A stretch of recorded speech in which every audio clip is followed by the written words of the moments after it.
Diri nga tanan nga kabataan may kusog magdanggo. Pero may lugar nga nagtutudlo kung panan o lumupad.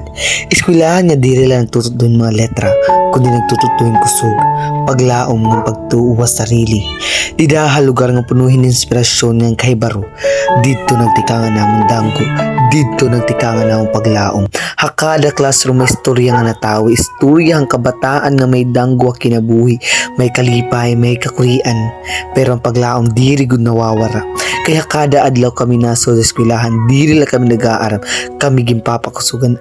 An amon maestro maestra amon sugahan dalan, mga kamot nga nagiha amon paglakaw, nagtututluwa amon nga bisan may kapakyasan, may bag-o gihapon nga paglaom.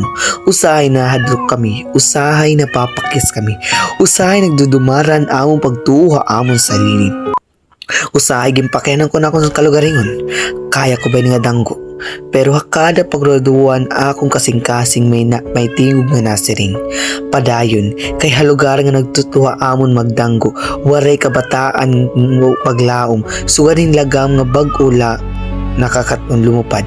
Nagkukurog pa ang mga pako, pero hakada adlawan na among gilalabyan, may magiging kusugan among pagtuubisan kuti e pala na among pako maarabot gihapon ng langit nga alayo.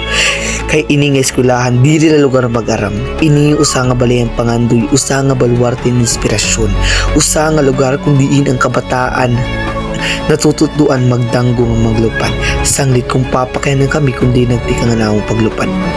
May usa nga baton nga punuhing garbo nga pasasalamat. Ha eskwelahan nga nagtutdo haamon lumupad, haamon mahal nga Leyte National High School.